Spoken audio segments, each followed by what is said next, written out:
ন্যায় দিতে ব্যর্থ, পৃথিবীতে কোথাও দিতে পারেনি, বাংলাদেশেও পারবে না, ভবিষ্যতেও পারবে না, কিয়ামত পর্যন্ত পারবে না। মানুষ এবং নাগরিকদের, মুসলমানদের শুধু নয়, স্বাভাবিক যে কোনো মানুষকে তার ন্যায় বুঝিয়ে দিবে। এই ন্যায় বুঝিয়ে দেওয়ার সিস্টেম গণতন্ত্র, সমাজতন্ত্র এগুলোর মধ্যে নাই। এগুলো নিজেরাই একটা ইনজাস্টিস, অন্যায় সিস্টেম চালু করে রাখে। এই অন্যায় সিস্টেমকে টিকিয়ে রাখে, জিইয়ে রাখে। আর যখনই সমস্যা হয় তখন আবার বলা হয় আরও বেশি গণতন্ত্রের দরকার, গণতন্ত্র নাই এই জন্য অন্যায় হচ্ছে। আবার সমস্যা তখন বলে আরও গণতন্ত্রের দরকার, গণতন্ত্র নাই এই জন্য সমস্যা হচ্ছে। কিন্তু কখনোই কাউকে এই প্রশ্ন উঠাতে দেয় না যে আসলে গণতন্ত্র নিজেই সমস্যা, এটাকে বিদায় করে দাও। এই প্রশ্ন কাউকে তুলতে দিবে না। কিন্তু এই প্রশ্নটা তুলতে পারবে একমাত্র যারা ইন্টেলেকচুয়াল, মেধার লেভেলে অনেক সর্বোচ্চ পর্যায়ের, তারা এই জিনিসটা ধরতে পারে যে এখানে বলা হয় মানুষের শাসন, কিন্তু আসলে মানুষের শাসন নয়। যখন একটা মানুষের আপনি টাকা পয়সা ছিনতাই করে নিতে চান, তখন তাকে ইনজেকশন দিয়ে অজ্ঞান করে দিয়ে তার টাকা পয়সা ছিনতাই করে নিলেন। তো এখানকার ইনজেকশনটা কি? এখানকার ইনজেকশনটা হচ্ছে, এখানকার নেশাটা হচ্ছে আপনি ভোট দিতে পারবেন। আপনাকে ছলে বলে কৌশলে এই একটা মজা আপনাকে দেওয়া হয়, ঠিক আছে? যেমন মানুষ যখন কোনো নারীর প্রেমে পাগল হয় তখন তার পাল্লায় পড়ে সহায় সম্পত্তি সম্বল সব হারিয়ে দেয়, কিন্তু বুঝতে পারে না যে কি থেকে কি হয়ে গেল।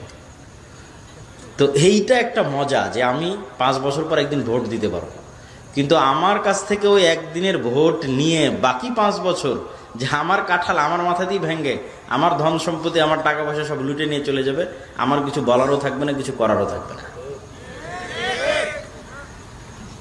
তো এই চালাকিটা একমাত্র যারা ইন্টেলেকচুয়াল লেভেলে হাই পর্যায়ে থাকে তারা ধরতে পারে। আর একটা ভোট বিক্রি করা বাঙালির কাছে কিছুই নয়। যেহেতু আমি আপনাদের রূপগঞ্জে থাকি, সেহেতু জানি, গত নির্বাচনের সময় ছিলাম, তখনও দেখেছি। আর মুসলমানদের সবচেয়ে বড় সমস্যা যেটা আমি বলি যে কেন আল্লাহ মুসলমানদের রাষ্ট্র ক্ষমতায় দিচ্ছে না, রাষ্ট্র ক্ষমতা পাওয়ার যোগ্য হতে হলে তো আল্লাহ রাষ্ট্র ক্ষমতায় দিবে। কেননা রাষ্ট্রে ইসলাম মানে তার নিজস্ব ব্র্যান্ডিং আছে।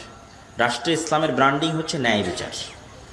ঈসা আলাইহিস সালামের ক্ষেত্রে বলা হয়েছে উনি পৃথিবীতে নেমে আসবে, নেমে এসে সমগ্র পৃথিবীতে ন্যায় বিচার প্রতিষ্ঠা করবে, এটা ব্র্যান্ডিং। এই জন্য পৃথিবীতে আসা সকল নবী রাসূল সবাই সত্যবাদী এবং ন্যায়পরায়ণ ছিলেন। আল্লাহ নিজে ন্যায়পরায়ণ, তিনি ন্যায়ের সাথে পৃথিবী পরিচালনা করেন, ন্যায়ের সাথে বিচার করেন। আল্লাহ হচ্ছে সকল ক্ষমতার মালিক। আল্লাহ যদি তার দয়ায় কাউকে ক্ষমতা দেয় তো তাকেই দিবে যে ন্যায় প্রতিষ্ঠা করতে পারবে।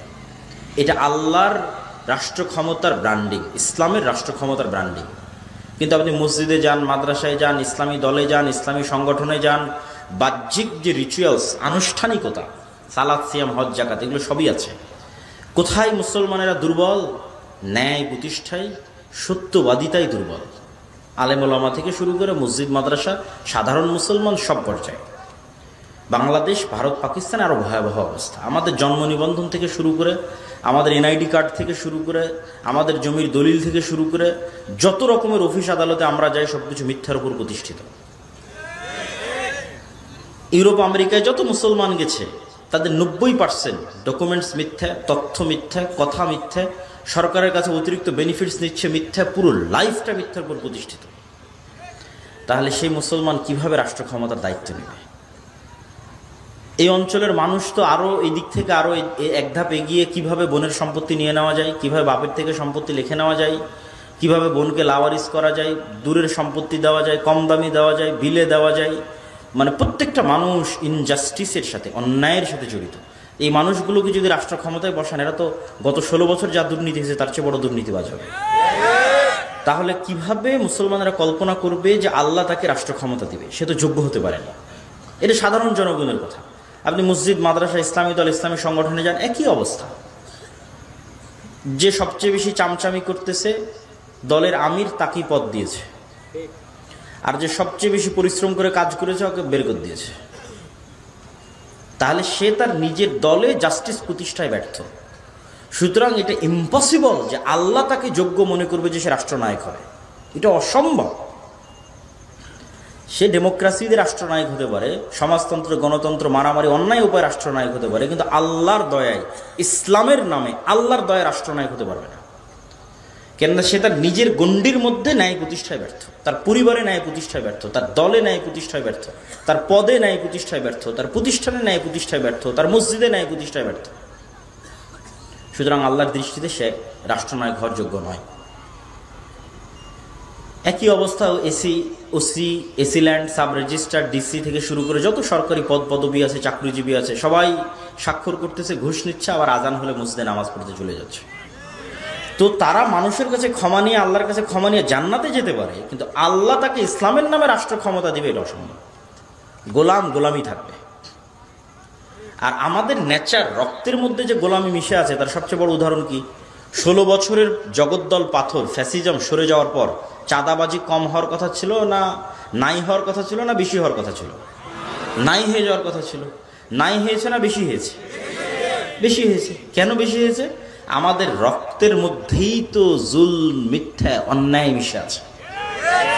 আর এটাই হচ্ছে গণতন্ত্রের সবচেয়ে বড় সফলতা, যে গণতন্ত্র মানুষকে মানুষের বিরুদ্ধে লাগিয়ে, ক্ষমতার মারামারি গন্ডগোল লাগিয়ে, ইনজাস্টিস ছড়িয়ে, অন্যায় ছড়িয়ে, ক্ষমতার মোহ সবার মধ্যে ছড়িয়ে সে তার সিস্টেম টিকিয়ে রাখতে চায়। এই জন্য মিথ্যা ছাড়া আপনি গণতন্ত্রের রাজনীতি করতে পারবেন না, অন্যায় ছাড়া গণতন্ত্রের রাজনীতি করতে পারবেন না। মিথ্যা এবং অন্যায় পরিপূর্ণ হবে এই রাজনীতি। সম্মানিত উপস্থিতি, আবু সুফিয়ান যখন কাফের মুশরিক, যখন রাসূল সাল্লাল্লাহু আলাইহি ওয়াসাল্লাম তার চিরন্তন শত্রু, বুখারীর লম্বা হাদিস একদম শুরুর দিকে আছে, তখনও আবু সুফিয়ান আল্লাহর নবীর বিরুদ্ধে মিথ্যা বলেনি। কেন? বাই ডিফল্ট, বাই বর্ন, নেতৃত্বের যোগ্যতা তার মধ্যে আছে। কাফের মুশরিক হতে পারে, কিন্তু সে জন্মগত নেতা, আর নেতা মিথ্যা বলতে পারে না। এই জন্য আবু সুফিয়ানের পরবর্তী বংশধরেরাই কিন্তু উমাইয়া শাসন আমলে আবু সুফিয়ানের সন্তান মুআবিয়া রাদিয়াল্লাহু তাআলা আনহু এবং তাদের পরবর্তী বংশধর উমাইয়া শাসন আমলেই সব মুসলিম খেলাফা বিজয় হয়েছে। তারিক বিন জিয়াদ বলেন, মোহাম্মদ বিন কাসেম বলেন, যার কথাই বলেন, এরা সব উমাইয়া শাসন আমলে সমগ্র পৃথিবী বিজয় করেছে। স্পেনের যে স্বর্ণ সভ্যতা, সেটা উমাইয়া শাসন আমলে, কেন তাদের রক্তের মধ্যে নেতৃত্ব ছিল। আর এখন মুসলমানেরা যে কোনো রাজনৈতিক দলের এক নেতা আর এক রাজনৈতিক দলের নেতার বিরুদ্ধে মিথ্যার উপর ভিত্তি করে তার রাজনীতি টিকে আছে। তাহলে এই মিথ্যার সিস্টেম, এই অন্যায়ের সিস্টেমকে যদি আপনি প্রশ্ন না করতে পারেন, তাহলে মনে করতে হবে পরাধীন। প্রশ্ন করা শিখতে হবে এবং অবশ্যই মুসলমানদেরকে যোগ্য হতে হবে, লিডার হতে হবে। লিডার হতে হলে সত্য বলতে হবে, ন্যায় প্রতিষ্ঠা করতে হবে নিজের সার্কেলে, নিজের ফ্যামিলিতে, নিজের সমাজে। যেমন মসজিদ থেকে, মাদ্রাসা থেকে শুধু এই দাওয়াতই কেন দেওয়া হবে যে আসেন সালাত আদায় করি, সিয়াম পালন করি, ইফতার দিই? এর বাইরে কি মসজিদ মাদ্রাসা আর কোনোই ভূমিকা নিতে পারে না? একটা এলাকায় যদি যৌতুকের ভিত্তিতে বিবাহ হয়, সেটি কি থামাতে পারে না? একটা এলাকায় যদি কোনো বোনকে, কোনো কন্যা সন্তানকে তার পিতার সম্পত্তিতে অধিকার বুঝিয়ে না দেওয়া হয়, তো মসজিদ কি সেখানে ভূমিকা নিতে পারে না? পারে। একটা বাজারের উপর মেইন পয়েন্টে মসজিদ, সেই বাজারের লোকজনের কাছে চাঁদাবাজি করা হচ্ছে, সেটিকে মসজিদ থামাতে পারে না? পারে। এটার সুযোগই ছিল এখন। আবার যখন সামনে কোনো রাজনৈতিক দল দীর্ঘদিন ক্ষমতায় থাকবে, তখন গ্রাম পর্যন্ত তাদের সিন্ডিকেট চলবে। আর এখন যে শূন্যতা আছে, এই শূন্যতার জায়গায় মসজিদ, মাদ্রাসা, দ্বীনি শিক্ষা প্রতিষ্ঠান, ন্যায় নিষ্ঠাবান মানুষ, তাদের সুযোগ ছিল যে আমর বিল মারুফ ওয়া নাহই আনিল মুনকারের মাধ্যমে অন্যায়ের বিরুদ্ধে যে সংগ্রামের কথা আল্লাহ বলেছেন, ইয়া আইয়ুহাল্লাযীনা আমানু কুনু কাওয়ামিনা লিল্লাহি শুহাদা বিল কিসত, তোমরা ন্যায় প্রতিষ্ঠাকারী হও, শুহাদা লিল্লাহ, আল্লাহর সাক্ষী হিসেবে, আল্লাহর জন্য, আল্লাহর সন্তুষ্টির জন্য ন্যায় প্রতিষ্ঠাকারী হও। পিতার বিরুদ্ধে হলো, মাতার বিরুদ্ধে হলো, যার বিরুদ্ধে হলো, ন্যায় প্রতিষ্ঠার চেষ্টা করো।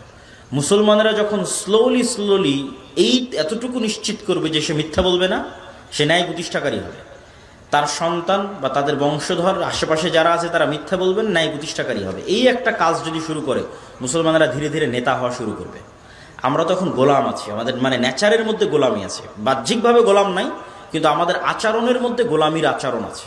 যেহেতু আমরা 190 বছর ব্রিটিশদের গোলাম ছিলাম, তো যখন মালিক কেউ থাকে তখন তার এটা মজা লাগে যে এখানে দুইটা গোলাম আছে, এর মধ্যে একটা টাকা ফেলে দিলাম, একটা রুটি ফেলে দিলাম, দুই গোলামে কাড়াকাড়ি করুক রুটি নিয়ে। এইটা যারা জালেম হয় তাদেরকে এটা মজা লাগে। তো ব্রিটিশরা আমাদের মধ্যে এই সিচুয়েশনই তৈরি করেছে যে আমরা মারামারি করব, মিথ্যা বলবো, কাটাকাটি করব। এটাই আমাদেরকে 190 বছর শিখিয়েছে। কেন? যখন ক্ষমতা থাকে না, টাকা থাকে না, যখন গোলাম থাকে, তখন এটা নেচার হয়। বানু ইসরায়েলের একই অবস্থা হয়েছে। ইউসুফ আলাইহিস সালাম চলে যাওয়ার পর যে 200-300 বছর তারা ফেরাউনের গোলামি করেছে, তো ফেরাউন ওদেরকে বাধ্য করেছে এরকম ন্যারো মাইন্ডেড হতে, সংকীর্ণ মনা হতে। এই জন্যই তো বানু ইসরায়েল মুসা আলাইহিস সালামের সাথে চলতে পারতো না। কেননা মুসা আলাইহিস সালাম স্বাধীন অবস্থায় ফেরাউনের বাড়িতে বড় হয়েছে, ওনার সেলফ রেসপেক্ট ছিল, আত্মমর্যাদা ছিল, আত্মসম্মান ছিল। আর বানু ইসরায়েল গোলাম অবস্থায় বড় হয়েছে। তখন কথায় কথায় মুসা আলাইহিস সালামকে বলতো, যদি আল্লাহকে না দেখি ঈমান আনবো না, এই এক খাবার ভালো লাগে না, আল্লাহকে বলো পানি দিতে, তুমি আর তোমার আল্লাহ যাও যুদ্ধ করো, নাউজুবিল্লাহি মিন যালিক। কত কথা তাদের, এগুলো প্রত্যেকটা ন্যারো মাইন্ডের প্রমাণ বহন করে। তো বানু ইসরাইল যে সিচুয়েশনের মধ্যে দিয়ে গেছে, মুসলিম উম্মাহ ঔপনিবেশিক শাসন আমলে 190 বা 200 বছরের, এটা শুধু আমরা ছিলাম না, সারা পৃথিবীর সব মুসলমান ছিল। আপনি আফ্রিকার মুসলিম কান্ট্রিগুলোতে যান, তাদের দ্বিতীয় ল্যাঙ্গুয়েজ ভাষা হচ্ছে ফরাসি। আমাদের সেকেন্ড ল্যাঙ্গুয়েজ যেমন ইংরেজি, ওদের সেকেন্ড ল্যাঙ্গুয়েজ ফরাসি। অথচ আপনি ইংল্যান্ডের আশেপাশের দেশে যান, ফ্রান্সে যান, স্পেনে যান, জার্মানিতে যান, কেউ ইংরেজি জানেই না। অথচ ইংল্যান্ডের সীমান্তের সাথে লাগানো। আমি নিজে গেছি এবং আমি হতবাক হয়েছি যে এয়ারপোর্টে পর্যন্ত এক্সিট লেখা ইংরেজিতে, কোথায় লেখা আছে এটা খুঁজে পেতে ক্লান্ত হতে হয়েছে। তারা এতটা ইংলিশ বিদ্বেষী, মানে তাদের নিজস্ব জাতি সত্তার সেলফ রেসপেক্ট আছে। তাহলে আফ্রিকার মুসলমান ফরাসি কেন শিখে? ও ফ্রান্সের গোলাম ছিল। আমি ইংরেজি কেন শিখে? আমি ব্রিটিশের গোলাম ছিলাম। তো এই পুরো মুসলিম বিশ্ব প্রায় 150-200 বছর ঔপনিবেশিক শাসন আমলের ব্রিটিশদের, ইউরোপিয়ানদের অধীনে ছিল, শুধু ব্রিটিশ না। তো এই ফুল ইউরোপিয়ানদের অধীনস্থ থাকার কারণে গোলামির মেন্টালিটি আমরা বড় হয়েছে। ন্যারো মাইন্ডেড, মিথ্যা বলতে হবে, মারামারি কাটাকাটি করতে হবে, জোরপূর্বক অন্যায়ভাবে দখল করে নিতে হবে। এই মেন্টালিটি চেঞ্জ করে যখন আপনি স্বাধীন হবেন মানসিকভাবে, আত্মমর্যাদা সম্পূর্ণ নেতার মতো ভাববেন যে আমি একজন নেতা, মুসলমান মানে সে নেতা, মুহাম্মদ সাল্লাল্লাহু আলাইহি ওয়াসাল্লামের মতো কোনোদিন মিথ্যা বলবে না, ন্যায় প্রতিষ্ঠার জন্য চেষ্টা করবে। একবার যদি এই ধরনের নেচার মুসলমানদের মধ্যে তৈরি হয়ে যায়, রাষ্ট্র ক্ষমতায় যেতে বেশি দিন বাধা থাকবে না। আল্লাহ যেই দিন বুঝে যাবে এই মানুষটা ন্যায় প্রতিষ্ঠার যোগ্য, তখন আল্লাহ সুবহানাহু ওয়া তাআলা তাকে রাষ্ট্র ক্ষমতা দিবে ইনশাআল্লাহ। আল্লাহ সুবহানাহু ওয়া তাআলা আমাদের কবুল করুক। আল্লাহুম্মা আমিন। ওয়া আখিরু দাওয়ানা আনিল হামদুলিল্লাহি রাব্বিল আলামিন। আসসালামু আলাইকুম ওয়া রাহমাতুল্লাহি ওয়া বারাকাতুহু।